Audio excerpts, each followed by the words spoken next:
الله وبركاته إن الحمد لله نحمده ونستعينه ونستغفره ونعوذ بالله من شرور أنفسنا ومن سيئات أعمالنا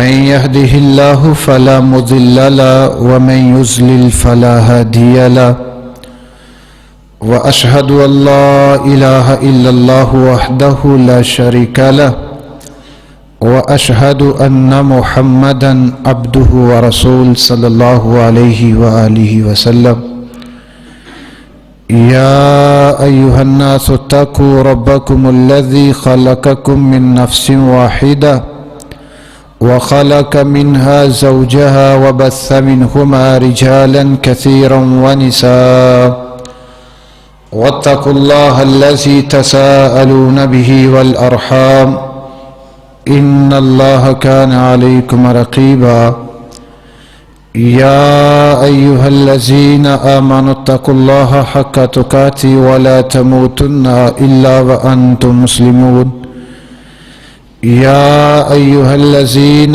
آمنوا اتقوا الله وقولوا قولا سديدا يصلح لكم أعمالكم ويغفر لكم ذنوبكم ومن يطع الله ورسوله فقد فاز فوزا عظيما أما بعد فإن خير الحديث كتاب الله وخير الهدي هدي محمد صلى الله تعالى عليه وآله وسلم وشر الأمور محدثاتها وكل محدثة بدعة وكل بدعة ضلالة وكل ضلالة في النار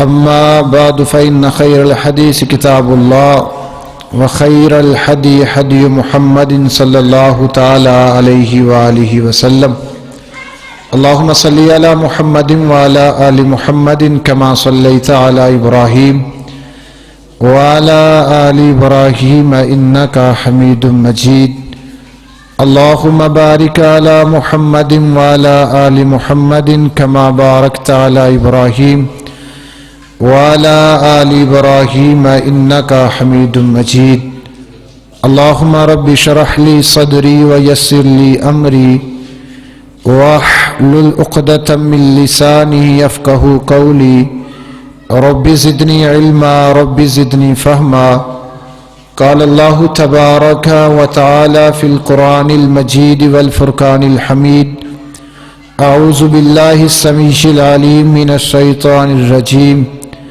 من همزه ونفخه ونفسه بسم الله الرحمن الرحيم قال فاخرج منها فإنك رجيم وَإِنَّ عَلَيْكَ لَعْنَةَ إِلَى يَوْمِ الدِّينِ أو كما قال الله تبارك وتعالى في القرآن المجيد وقال النبي صلى الله تعالى عليه وآله وسلم من ادعى إلى غير أبيه فلعنة الله عليه والملائكة والناس أجمعين أو كما قال النبي عليه الصلاة والسلام ہر قسم کی حمد و ثنا، تعریف، تمجیدات، تحلیلات، تسبیحات اللہ تبارک و تعالیٰ کی ذات کے لیے خاص ہے، جو سبھی کے خالق ہیں، سبھی کے مالک ہیں، سبھی کے رازق ہیں، سبھی کے داتا ہیں۔ بے شمار لا تعداد درود و سلام امام الشیخین امام الحسن والحسین پاک بازوں کے سردار جناب محمد رسول اللہ صلی اللہ تعالی علیہ وآلہ وسلم کی پاک ذات پر اللہ تبارک و تعالی پانی کے قطرات سے زیادہ، ریت کے ذرات سے زیادہ، درختوں کے پتوں سے زیادہ نبی کائنات علیہ الصلاۃ والسلام پر رحمت کا نزول فرمائے۔ معزز سامعین کرام، آج کا خطبہ جمعۃ المبارک جس موضوع اور عنوان کے تحت آپ احباب کی پیش خدمت کیا جائے گا وہ ہے وہ کون سے اعمال ہیں جن کے کرنے سے بندہ لعنت کا مستحق ٹھہر جاتا ہے؟ اپنی بات کو شروع کرنے سے پہلے ایک بات کرنا ضروری سمجھتا ہوں۔ جمعہ میں بیان کیے گئے مسائل دلائل میں سے کسی مسئلہ کی سمجھ نہ آ سکے یا کسی مسئلہ پر وہم ڈاؤٹ تردد ہو تو جمعہ کے بعد بیٹھ کے مسئلہ سمجھا بھی جا سکتا ہے، سمجھایا بھی جا سکتا ہے۔ شریعت نے وہ کون سے اعمال نامینیٹ کیے ہیں جن کا بندہ پریکٹیکل کرے تو لعنت کا مستحق ٹھہر جاتا ہے۔ سب سے پہلی بات، لفظ لعنت کا کیا مطلب ہے؟ لعنت کہتے کسے ہیں؟ محدثین نے، علماء کرام نے لعنت سے مراد کیا لیا ہے؟ عربی لغت کے اعتبار سے اگر دیکھا جائے، لسان العرب کے اعتبار سے، تو لعنت کا مطلب ہے ددکارا ہوا، دور پھینکا ہوا، غضب کے مارا ہوا۔ اگر علماء کی زبان سے ان کی اصطلاح میں دیکھیے تو لعنت کا مطلب ہے اللہ کی رحمت سے دور کیا ہوا۔ جس انسان کو اللہ اپنی رحمت سے دور کر دے اسے ملعون کہتے ہیں، اسے لعنتی کہتے ہیں۔ آج ان مسائل کا ذکر کرنے کی کوشش کروں گا کہ جن کے کرنے سے بندہ اللہ کی رحمت سے دور ہو جاتا ہے، اللہ کے غضب کے اندر آ جاتا ہے۔ دوسری بات، سب سے پہلے کس پر لعنت ہوئی اور کس نے لعنت کی؟ شریعت اسلامیہ کا مطالعہ کرنے سے پتہ چلتا ہے جب اللہ تبارک و تعالی نے آدم علیہ السلام کو بنایا تو فرشتوں کو حکم فرمایا کہ آدم کو سجدہ کرو علیہ السلام۔ تمام فرشتوں نے اللہ تبارک و تعالی کے حکم کی اطاعت کرتے ہوئے، اللہ تبارک و تعالی کے حکم کو مانتے ہوئے آدم علیہ السلام کو سجدہ کر دیا، جسے شیطان کہتے ہیں، ابلیس کہتے ہیں۔ دراصل یہ فرشتہ تو نہیں، جن ہے، لیکن اللہ کی بندگی عبادت کے اندر کچھ آگے اس طرح نکل گیا کہ اسے جنوں کی صف سے نکال کے فرشتوں کی صف میں شامل کر دیا گیا۔ جب اللہ تبارک و تعالیٰ نے فرمایا سجدہ کرو، تمام فرشتوں نے سجدہ کیا۔ ابا واستکبرا، ابلیس نے، شیطان نے سجدہ نہ کیا۔ تب اللہ نے پوچھا، جب میں نے کہا کہ آدم علیہ السلام کو سجدہ کرو، تو نے سجدہ کیوں نہیں کیا؟ اس نے ایک اعتراض پیش کیا، وہ کہتا ہے انا خیر منہ، میں آدم سے ویسے ہی بہتر ہوں۔ اس کی ریزن یہ ہے، اس کی علت یہ ہے، اس کا سبب یہ ہے کہ آدم علیہ السلام کو مٹی سے بنایا۔ آدم علیہ السلام کی تخلیق مٹی سے کی گئی ہے اور مجھے آگ سے پیدا کیا گیا ہے۔ آگ اور مٹی کا موازنہ کیا جائے، مٹی ہمیشہ نیچے رہتی ہے، آگ ہمیشہ اوپر کو جانے کی کوشش کرتی ہے، لہذا انا خیر منہ، میں آدم سے بہتر ہوں، میں اسے سجدہ نہیں کروں گا۔ اس وقت اللہ تبارک و تعالی نے شیطان پر سب سے پہلے لعنت کی، اور شیطان وہ ہے جس پہ سب سے پہلے لعنت کی گئی۔ اللہ فرماتے ہیں فَاخْرُجْ مِنْهَا فَإِنَّكَ رَجِيمٌ، میرے دربار سے نکل جا، ادھر سے چلا ہو جا، دفع ہو جا، یہاں سے نکل جا۔ فَإِنَّكَ رَجِيمٌ، تو روندہ ہوا ہے، تو ددکارا ہوا ہے، تو مردود ہے۔ وَإِنَّ عَلَيْكَ اللَّعْنَةَ إِلَى يَوْمِ الدِّينِ، قیامت تک تیرے اوپر لعنتیں برستی رہیں گی۔ تو سب سے پہلے لعنت اللہ نے کی، اور سب سے پہلے لعنت جس پر ہوئی وہ شیطان تھا۔ اب دوسری بات، وہ کون سے اعمال ہیں جن کے کرنے سے بندہ لعنتی بن جاتا ہے، بندہ لعنت کا مستحق ٹھہر جاتا ہے؟ صحیح البخاری میں روایت ہے، سیدہ عائشہ صدیقہ رضی اللہ تعالی عنہ بیان کرتی ہیں، میں نبی کائنات علیہ الصلوۃ والسلام کے پاس بیٹھی تھی، آقا کائنات مرض الموت کی بیماری میں تھے، آخری ایام تھے، تو نبی کائنات علیہ الصلوۃ والسلام بار بار لعنت کر رہے تھے۔ الفاظ پہ غور کیجئے، نبی کائنات علیہ الصلوۃ والسلام نے فرمایا لعن اللہ الیہود والنصارى اتخذوا قبور انبیائهم مساجدا، لعن اللہ الیہود والنصارى اتخذوا قبور انبیائهم مساجدا، اے اللہ تو یہودیوں پر بھی لعنت کر، اے اللہ تو عیسائیوں پر بھی لعنت کر، انہوں نے اپنے نبیوں کی قبروں کو سجدہ گاہ بنا لیا تھا۔ کیا مطلب؟ سجدہ اللہ کا حق ہے، رکوع اللہ کے لیے، سجدہ اللہ کے لیے، قیام اللہ کے لیے۔ جس چیز کا تعلق عبادت کے ساتھ ہے، جس فعل کا تعلق عبادت کے ساتھ ہے، جس عمل کا تعلق عبادت کے ساتھ ہے، اگر اس عمل کو مخلوق کے ساتھ جوڑا جائے تو جوڑنے والا بندہ لعنت کا مستحق ٹھہرتا ہے۔ لعن اللہ الیہود والنصارى، اللہ یہودیوں پر لعنت کرے، اللہ عیسائیوں پر لعنت کرے، انہوں نے اپنے نبیوں کی قبروں کو سجدہ گاہ بنا لیا۔ اگر آج بھی کوئی عقیدت کے اندر، پیار کے اندر، محبت کے اندر، احترام کے اندر، تکریم کے اندر، تعظیم کے اندر اپنے کسی بڑے، کسی بزرگ، کسی پیر، کسی عالم، کسی مولوی کو رکوع کرتا ہے، سجدہ کرتا ہے، اللہ کی قسم شریعت کہتی ہے وہ بندہ لعنتی ہے۔ سجدے کا حق صرف اللہ ہے، اللہ کے علاوہ کسی کو سجدہ کرنا جائز نہیں ہے۔ اور آج کل تو 20 آپ کو ویڈیو مل جائے گی نیٹ پہ، پاکستان کے اندر سجدے کیے جا رہے ہیں غیر اللہ کو، پاکستان کے اندر غیر اللہ کو رکوع کیا جا رہا ہے۔ تو نبی کائنات نے فرمایا جو اللہ کے علاوہ کسی کو سجدہ کرتا ہے وہ لعنتی ہے۔ ایک حدیث میں آتا نبی کائنات علیہ الصلوۃ والسلام کے صحابہ نے کہا ہم ایک علاقہ میں گئے تھے، ان کے چھوٹے ان کے بڑوں کو سجدہ کرتے تھے، ہمارا من چاہتا ہے پیغمبر آپ کو سجدہ کرے۔ حدیث کے الفاظ پہ غور کیجئے، نبی کے صحابی کہتے ہیں اللہ کے نبی ہمارا من چاہتا ہے، عقیدت میں، پیار میں، محبت میں، ہم 1400-1500 سال بعد کی پیدائش ہے، جس قدر صحابہ اکرام نے نبی کائنات سے محبت کی ہے قرآن نے ان کا نمونے کے طور پہ بیان کیا۔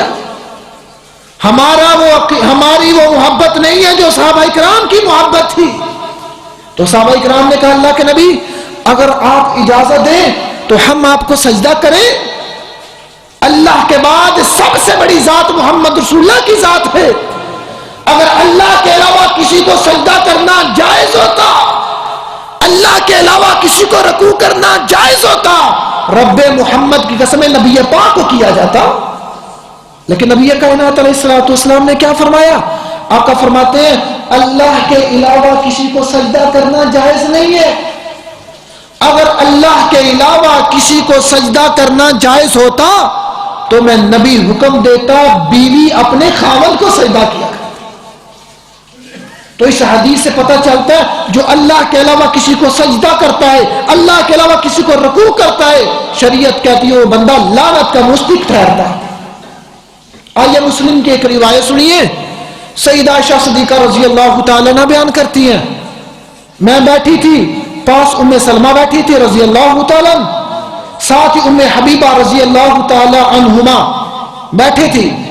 تو ام سلمہ اور ام حبیبہ رضی اللہ تعالیٰ عنہما نبی کائنات علیہ الصلوۃ والسلام سے فرمانے لگی اللہ کے نبی ہم نے حبشہ میں ایسے گرجا گھر دیکھے ہیں جن کے اندر تصاویریں ہیں، لوگ ان کی تقریم کرتے ہیں، ان کا احترام کرتے ہیں۔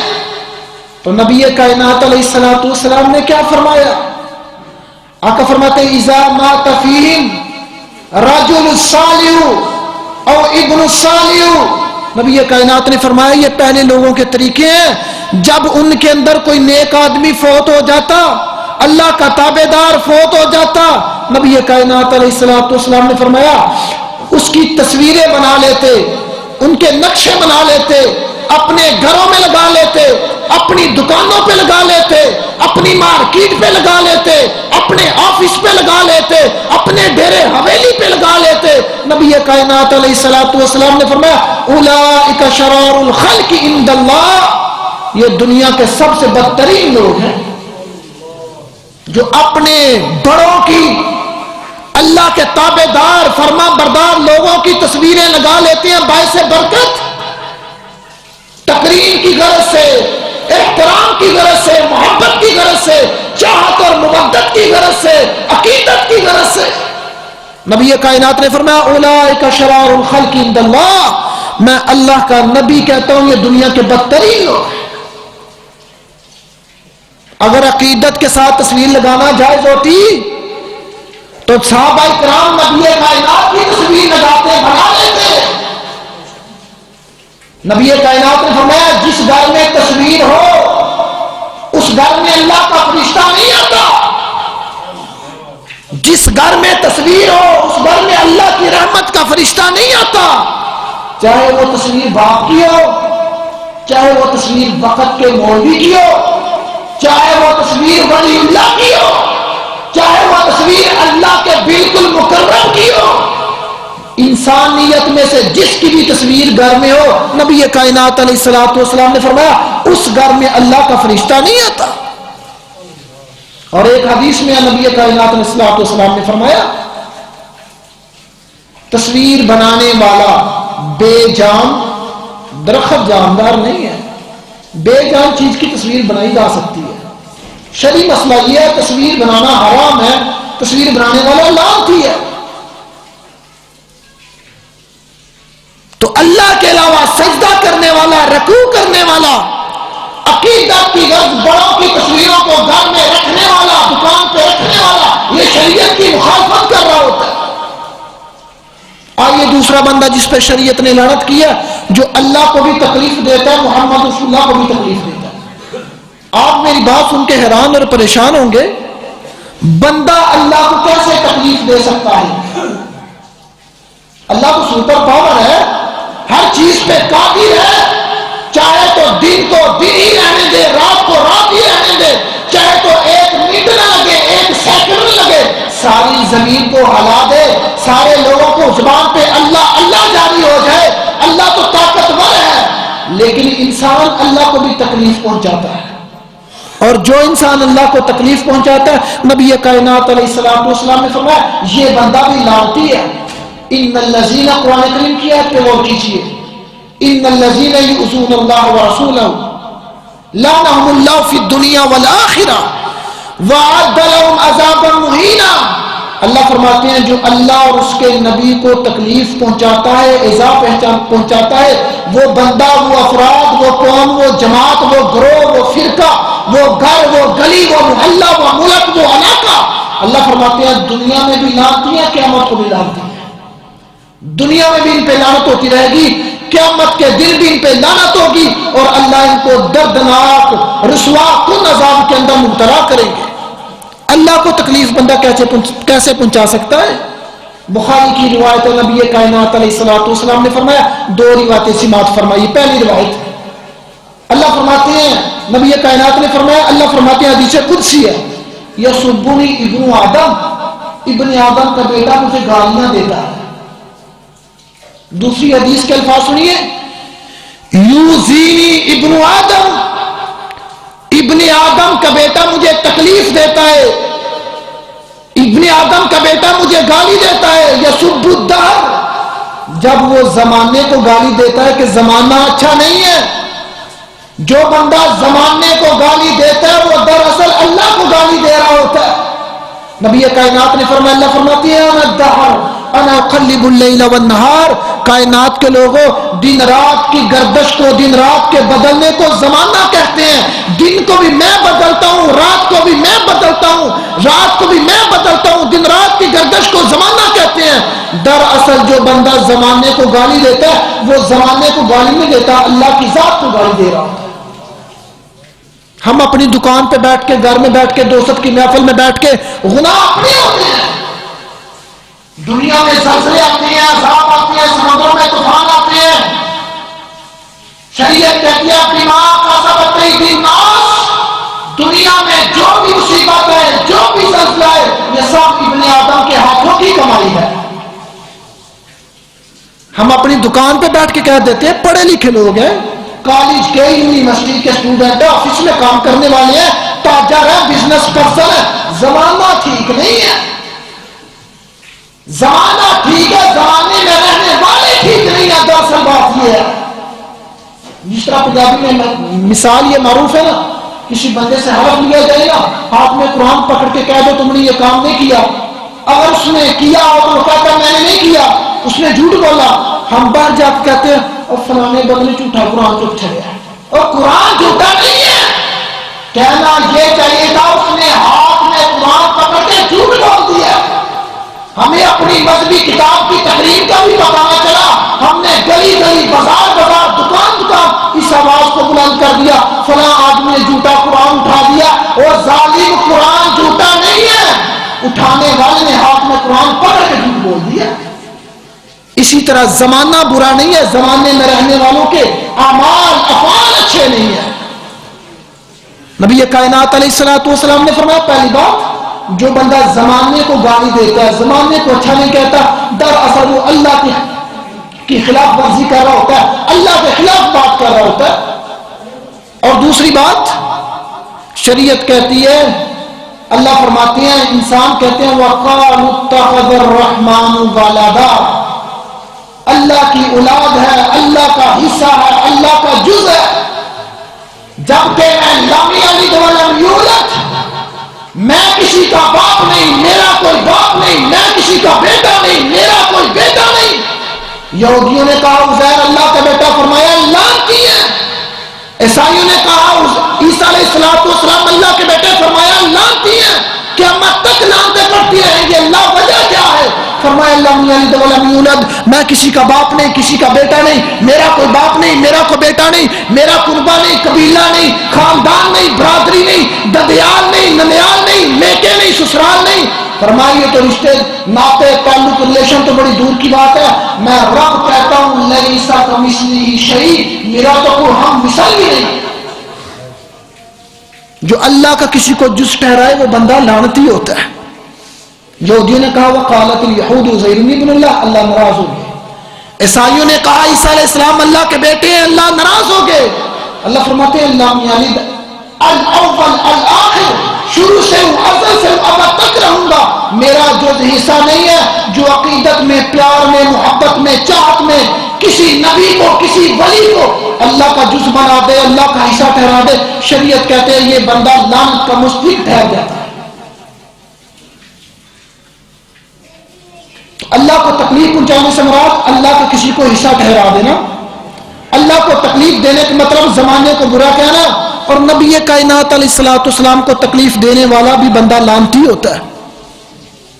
مدینہ والے لوگ نبی کائنات علیہ الصلوۃ والسلام کو، مکہ والے لوگ مختلف ناموں سے پکارتے تھے۔ شریعت نے بیان کیا کوئی اللہ کے نبی کو مجنون کہتا تھا، مجنون کہنے والا لعنتی ہے۔ نبی کائنات کی ذات کو کوئی ساحر کہتا تھا، جادوگر کہتا تھا، جادوگر کہنے والا لعنتی ہے۔ جو پیغمبر کو شاعر کہتا تھا، شاعر کہنے والا لعنتی ہے۔ آج نبی کائنات کی ذات اس دنیا میں موجود نہیں ہے، شریعت باقی ہے، نبی کائنات کا نام باقی ہے۔ اگر آج کوئی پیغمبر کی توہین کرنے کی جسارت کرے، پیغمبر کے خاکے بنانے کی جسارت کرے، نبی کائنات کے دین کو دنیا سے ختم کرنے کی جسارت کرے، وہ بندہ بھی لعنتی ہے۔ جو اہل رسول پہ تبرہ بازی کرے وہ بھی لعنتی ہے، جو نبی کائنات کے ازواج پہ تبرہ بازی کرے وہ بھی لعنتی ہے۔ تو سب سے پہلی بات جس پر شریعت نے سب سے پہلے لعنت کی ہے وہ مشرک انسان ہے۔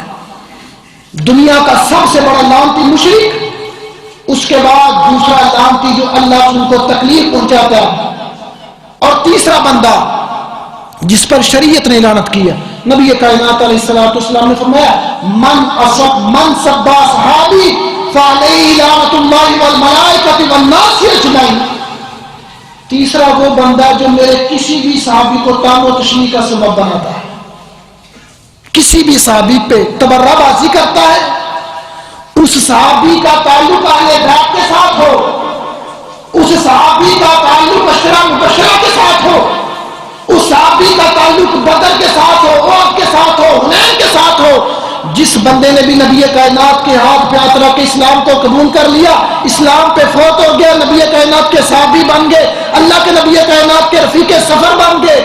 کوئی انسان بھی ان کی ذات پہ تام و تشریح کرے، شریعت کہتی ہے 1441 سال پہلے پیغمبر کائنات نے فرمایا کائنات کے لوگوں میرے کسی بھی صحابی پہ تبرہ بازی کرنے والا بندہ لعنتی ہے. اگر بات کو تھوڑا سا آگے بڑھا دوں، چاہے وہ تبرہ بازی کرنے والا کسی فرقے کو لیڈ کر رہا ہو، نبی کائنات کے صحابی کی توہین کرنے والا کسی فرقے کا بہت بڑا عالم ہی کیوں نہ ہو، دنیا کا بڑا جگیردار ہی کیوں نہ ہو، دنیا کا بڑا سرمایہ دار ہی کیوں نہ ہو، جس بندے نے بھی نبی کائنات کے کسی صحابی کے متعلقہ سب و شتم کیا، شریعت کہتی ہے وہ بندہ لعنتی ہے. چوتھا انسان جس پر شریعت نے لعنت کی ہے، اللہ فرماتے ہیں ان الذین یکتمون ما انزلنا من البینات والہدی من بعد ما بیناہ للناس فی الکتاب، وہ لوگ جن کو حق بات کا پتہ ہے، اصل مسئلے کا پتہ ہے، شریعت نے اصل مسئلہ جو بیان کیا، اصل مسئلہ کا پتہ ہونے کے باوجود حق بات کو چھپا دیتے ہیں، مسائل کا پتہ ہونے کے باوجود حق بات کو چھپا دینا، لوگوں کو متعارف نہ کروانا، اپنے پیٹ کی غرض یا کسی پلیٹ کی غرض یا اپنی کرسی کو بچانے کے لیے، اپنے پرانے تعلقات کو بحال رکھنے کے لیے، جس بندے کو جس مسئلے کا پتہ لیکن اس کو چھپا دیتا ہے، شریعت کہتی ہے وہ بندہ لعنتی ہے. اور اگلی بات سماعت کیجیے، بسم اللہ کی بات سے لے کر کے والناس کی سین تک، یہ اللہ نے آسمان سے نبی کائنات پر شریعت نازل کی ہے. میں بالکل آسان کام بات کر رہا ہوں، اور اسی شریعت کے متعلقہ فرمایا الیوم اکملت لکم دینکم واتممت علیکم نعمتی ورضیت لکم الاسلام دینا. اے پیغمبر، یہ رسول، یہ ضابطے، یہ قاعدے، یہ کلیے، یہ قانون، یہ قرآن، یہ حدیث جو ہم نے آپ پر نازل کر دیے، آج سے لے کر کے قیامت تک جتنے بھی مسائل درپیش ہوں گے ان کی گائیڈ بک قرآن کریم ہوگا یا آپ کی زبان ہوگی. دنیا میں کوئی ایسا مسئلہ نہیں ہے جو کسی بھی انسان کو درپیش ہو اور دین اسلام اس کی رہنمائی نہ کرتا ہو. کوئی ایک مسئلہ بتا دیں، ہمارے پڑھنے میں کمی ہے، ہمارے پڑھانے میں کمی ہے، ہمارے سننے میں کمی ہے، ہمارے سنانے میں کمی ہے. اللہ کی قسم نبی کائنات کی جس طرح نبوت عالمگیر ہے، قیامت تک کوئی نبی نہیں آئے گا، اسی طرح قرآن کریم عالمگیر کتاب ہے، عالمگیر نصاب ہے، قیامت تک اس نصاب کے علاوہ کوئی نصاب نہیں چاہیے. اسی نصاب پہ عمل کیا تھا صحابہ کرام نے، تو اللہ نے فرمایا رضی اللہ عنہم ورضوا عنہ. اسی قرآن اور حدیث کے متعلقہ فرمایا نبی کائنات نے ترکت فیکم امرین لن تضلوا ما تمسکتم بہما کتاب اللہ و سنت رسول. آقا کائنات فرماتے ہیں دو چیزیں، دو کتابیں، دو قانون، دو اصول آپ کو دے کے جا رہا ہوں. محمد اپنی وراثت قرآن اور حدیث چھوڑ کے جا رہا ہے سلمہ، قیامت تک اس پہ عمل کرو. سارا جگ تمہیں گمراہ کہے، میں پیغمبر کہتا تم گمراہ نہیں ہو سکتے. تو قرآن حدیث کے اندر مکمل مسائل ہیں. حق بات کو چھپانے والا اپنوں کے خلاف ہو، اپنی ذات کے خلاف ہو، حق بات کو چھپانے والے بندے پر شریعت نے لعنت کی ہے. اور پانچواں وہ فرض، پانچواں وہ عمل جس کو بندہ پریکٹیکل کرے تو بندہ لعنتی ہو جاتا ہے. اللہ فرماتے ہیں لعن الذین کفروا من بنی اسرائیل علی لسان داؤد و عیسی ابن مریم. اللہ فرماتے ہیں بنی اسرائیل پر لعنت کی گئی داؤد علیہ السلام کی زبانی اور عیسی علیہ السلام کی زبانی. کس وجہ سے؟ وَقَامُوا لَا يَتَنَاهَوْنَ عَنْ مُنکَرٍ، وہ کسی کو برائی سے منع نہیں کرتے. اگر کوئی بندہ کسی کو برائی سے منع نہیں کرتا وہ بندہ لعنتی ہے، اس کے پاس طاقت بھی ہو. اگر کسی کے سامنے کوئی برائی کی جا رہی ہے، بندہ خاموش ہے، اپنے کام میں مگن ہے، اسے منع نہیں کرتا، شریعت نے اس بندے پر لعنت کی ہے. اور 3 سٹیپ بیان کیے ہیں. فرمایا اگر تمہارے سامنے کوئی برائی ہو رہی ہے اسے ہاتھ سے منع کرو، تمہارے اندر طاقت ہے اسے منع کرو. ہماری گلی میں، ہمارے محلے میں، ہمارے علاقہ میں اللہ رسول کی نافرمانی نہیں ہونے دے اگر سمجھتے ہیں آپ جسمانی اعتبار سے مالی اعتبار سے کمزور ہیں، اس کا مقابلہ نہیں کر سکتے، تو شریعت کہتی ہے زبان سے سمجھاؤ، یہ کام اچھا نہیں ہے۔ اگر آپ زبان سے سمجھانے سے بھی قاصر ہیں، اس قدر وہ شریف انسان ہے، تو شریعت کہتی ہے برائی کرنے والے کے متعلقہ اپنے دل میں نفرت رکھو، اسے اچھا نہ سمجھو، اس کے کام کو اچھا نہ سمجھو۔ جو کسی کو ہاتھ سے بھی منع نہیں کرتا، برے کو زبان سے بھی منع نہیں کرتا، اور دل سے بھی اسے نفرت نہیں کرتا، شریعت کہتی ہے ایسے انسان پر لعنت۔ ہم ہاتھ سے تو منع نہیں کر سکتے، بعض اوقات زبان سے بھی منع نہیں کر سکتے، کم از کم اپنے دل سے تو برا جان سکتے ہیں۔ اگر بندہ دل سے بھی برائی کو برا نہ جانے، اسے غلط فیل نہ کرے، شریعت کہتی ہے ایسے بندے پر لعنت ہے۔ اور چھٹی بات، نبی کائنات علیہ الصلوۃ والسلام نے فرمایا من ادعا الی غیر ابی، اور آج کل یہ عام رواج ہے، گاؤں تھا، بیٹے آؤٹ آف کنٹری چلے گئے، 4 پیسے پاس آ گئے، شہر میں شفٹ ہو گیا، اس نے اپنا نام و نسب ہی چینج کر دیا۔ گاؤں میں اس کی کاسٹ اور تھی، جب سٹی میں رہائش اختیار کی، اپنی کاسٹ کو، اپنی ذات کو، اپنی قوم کو، اپنے طرف کو چینج کر دیا۔ نبی کائنات نے فرمایا من ادعا الی غیر ابی، جو اپنے باپ کے علاوہ کسی غیر کی طرف دعویٰ کرتا ہے، اپنی برادری کو چھپاتا ہے، مہاجر بن کے یا ویسے اپنے علاقے میں گاؤں میں تھا، پہلے پیسے نہیں تھے تو کوئی اور ذات تھی، اب بیٹے باہر چلے گئے، کاروبار بن گیا، اب اس نے اپنی ذات کو چینج کر لیا۔ گاؤں میں تھا، پیسے نہیں تھے، ذات اور تھی، شہر میں آیا، اپنی ذات کو، اپنے تعارف کو بدل لیا۔ نبی کائنات علیہ الصلوۃ والسلام فرماتے ہیں جو اپنی نسبت اپنے باپ کے علاوہ کسی کی طرف کرتا ہے، لعنت اللہ علیہ والملائکہ والناس اجمعین، اس بندے پر اللہ کی بھی لعنت ہے، فرشتوں کی بھی لعنت ہے، تمام لوگوں کی بھی لعنت ہے۔ برادری کی کوئی حیثیت نہیں ہے، کنبے قبیلے خاندان کی کوئی حیثیت نہیں ہے، حیثیت کس کی ہے؟ ان اکرمکم عند اللہ اتقاکم، جو سب سے زیادہ اللہ سے ڈرنے والا، سب سے زیادہ عزت والا اللہ کے ہاں وہ مرد ہے۔ دنیا کے بڑے بڑے خاندان ہیں، فرعون کے پاس تھوڑی طاقت تھی؟ دنیا میں جتنے بھی ظالم سرکش بادشاہ ہیں، کسی نے یہ نہیں کہا میں رب ہوں۔ فرعون نے کہا نا ربکم الاعلی، سب سے بڑا رب میں ہوں۔ اللہ فرماتے ہیں ہم اس کو پانی میں غرق کر دیا، ابھی قیامت برپا نہیں ہوئی، ہم اسے صبح بھی آگ کا عذاب دیتے ہیں، شام کو بھی آگ کا عذاب دیتے ہیں۔ اللہ اس کے پاس تو فوجیں تھی، اس کے پاس تو طاقت تھی، پاور تھی، قوت تھی، مائٹی تھی۔ اللہ فرماتے ہیں سب کچھ تھا، جو میرے نبی کی شریعت کی مخالفت کرے میں دنیا میں بھی ذلیل کر دیتا ہوں، قیامت کو بھی ذلیل کر دیتا ہوں۔ کدھر گیا خاندان، کدھر گیا پیسہ؟ دنیا میں سب سے امیر ترین انسان کون تھا؟ قرآن کریم نے بیان کیا ان قارون کان من قوم موسیٰ، موسیٰ علیہ السلام کی قوم کا ایک فرد تھا جس کا نام قارون تھا، اور مفسرین کی زبان سے سنیں تو 950 اونٹ اس کے خزانوں کی چابیاں اٹھایا کرتا تھا۔ یہ سارا کمرہ، یہ مسجد ہم پیسوں سے بھر دیں تو وہاں کتنا بڑا لاکھ لگے گا، اس کی چابی کتنی بڑی ہوگی؟ تو جس کے خزانوں کی چابیاں 950 اونٹ اٹھائے، اللہ فرماتے ہیں فَخَسَفْنَا بِهِ وَبِدَارِهِ الْأَرْضَ، ہم نے اس کو زمین میں دنسا دیا، قیامت تک وہ دنسا جائے گا۔ اللہ اس کے پاس تو پیسے تھے، اللہ فرماتے ہیں پیسے تھے، جائیداد تھی، دولت تھی، پراپرٹی تھی، بینک بیلنس تھا، پاکٹ منی تھی، سب کچھ تھا، لیکن جو وقت کے نبی کی تعلیم کی مخالفت کرے میں دنیا میں بھی ذلیل کر دیتا ہوں، قیامت کو بھی ذلیل کر دیتا ہوں۔ کدھر گیا قبیلہ، کدھر گئی برادری؟ اگر قبیلے کی بات کر دوں تو بات آگے چلی جائے گی۔ نبی کائنات کا خاندان دنیا کی خاندان میں سب سے معزز خاندان ہے، تو نبی کائنات کا حقیقی چچا جس کا نام عبد العزیٰ تھا، قرآن نے ابو لہب کہا، اللہ فرماتے ہیں تبت یدا ابی لہب ما تب ما اغنی عنہ مالہ وما کسب، ابو لہب تو سر کے بالوں سے لے کر کے پاؤں کے ناخن تک تباہ ہو گئے، برباد ہو گئے، تیری بیوی بچے، تیرے بچے بچے، تیری ساری معیشت تباہ ہو گئے۔ اللہ یہ تو نبی کائنات کے خاندان کا فرد ہے، اللہ کے نبی کا حقیقی چچا ہے۔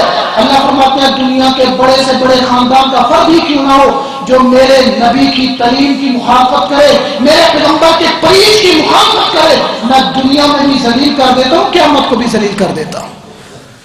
تو جس نے گاؤں میں برادری اور تھی، شہر میں آیا برادری کو چینج کر لیا، گاؤں میں نام نسب اور تھا، شہر میں آیا تو اور کر لیا، غریبی میں اور تھا، امیری میں اور کر لیا۔ اللہ فرماتے ہیں، نبی کائنات نے فرمایا یہ بندہ دنیا میں بھی لانتی ہے، قیامت کو بھی لانتی ہے۔ اور ساتواں انسان نبی کائنات علیہ السلام نے فرمایا لعن اللہ الخمر، شراب بیچنے والا، شراب خریدنے والا، شراب بنانے والا، شراب لانے والا، شراب کی کمائی کھانے والا۔ نبی کائنات علیہ السلام نے فرمایا اللہ نے ان تمام بندوں پر لعنت فرمائی ہے۔